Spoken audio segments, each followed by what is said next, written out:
বেটা শিয়াল, তোর সাহস তো কম নয়। তুই আমার এত স্বাদের ডিমগুলো ফাটিয়ে খেয়ে নিলি। দাঁড়া, আজ তোকে দেখাবো মজা। ওরে মিসকে, পালা রে পালা, ডাইনোসর যে তোর দিকেই তেড়ে আসছে, পালা। এই ডাইনোসর মোটা মোটা পায়ে যা দৌড়াচ্ছে, মনে হচ্ছে এখনই আমাকে ধরে বলবে মাইরি। কি করি এখন? ওই তো একটা বাইক দেখতে পাচ্ছি, বাইক নিয়ে তাড়াতাড়ি পালাই। বাইক নিয়ে পালিয়ে গেল রে, এখন আমার কি হবে?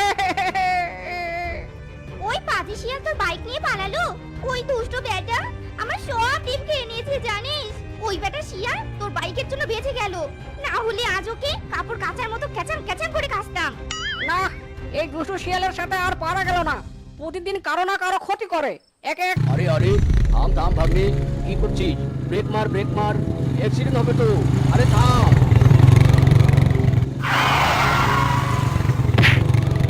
এই হারামজাদা, বলদের বলদ, বাইক চালাতে পারিস না? তাহলে বাইক নিয়ে ঘুরিস কেন? এরে মাইরি, বাঘ মামা আমাকে কিচ্ছু করো না, আমি দেখতে পাইনি তুমি কখন যে আমার বাইকের সামনে চলে এসেছো। সরি বাঘ মামা, সরি, আমার ভুল হয়েছে, আমাকে ক্ষমা করে দাও। আরে ও নিয়ে তুমি চিন্তা করো না মাইরি, আমি আছি তো। মিসকি যেখানে থাকবে সেখানে নো টেনশন, অনলি চিল। আমি সব শিখিয়ে দেব। কাল সকাল সকাল চলে এসো, কেমন?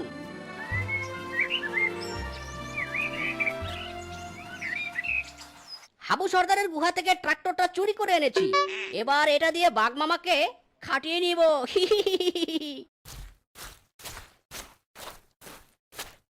ভাগ্নে, আমি চলে এসেছি, এবার বল আমাকে কি করতে হবে? বলছি বাঘ মামা, তুমি এই ট্রাক্টরটা দিয়ে এই সামনের জমিটা পটাপট চাষ করে ফেলো দেখিনি। মিচকের কথা মতো বা ট্রাক্টর দিয়ে সব কাজ করতে হবে, বুঝেছো?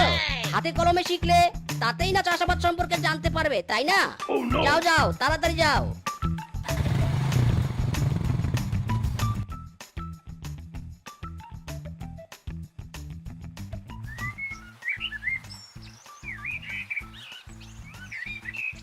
ভাগ্নে, জমি তো তৈরি হয়েছে, এবার কি চাষ করবি বলতো? শুনেছি এখন নাকি আখের মৌসুম, তাই এবার জমিতে আখের চারা লাগাবো। কিন্তু চারা কোথায় পাবি ভাগ্নে? সে আমার উপর ছেড়ে দাও, তবে তার আগে বলো ফসলের কোন অংশটা তুমি নেবে? উপরের অংশ না গোড়ার অংশ না মাঝের অংশ, কোনটা বলো?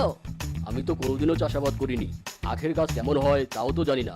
শোন ভাগ্নে, যেহেতু আমি তোর চেয়ে বেশি পরিশ্রম করেছি, তুই না হয় আমাকে ওই উপরের অংশ আর গোড়ার অংশটাই দিস, আর মাঝের অংশটা না হয় তুই নিস, কেমন? আরে বোকা বাপ মামা, নিজের পায়ে নিজেই পুরো। পুরো জমি চাষাবাদের কাজ করিয়ে নেয়। এভাবেই কেটে যায় কয়েক মাস।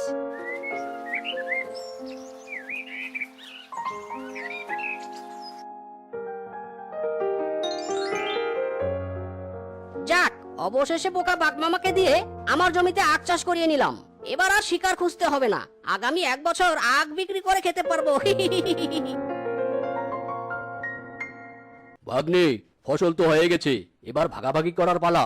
হ্যাঁ, কাজ শুরু করে দাও তাহলে। বাঘ মামা, মনে আছে তো? আমার কিন্তু মাঝের অংশ আর বাকিটা তোমার। হ্যাঁ ভাগ্নে, মনে আছে। তাহলে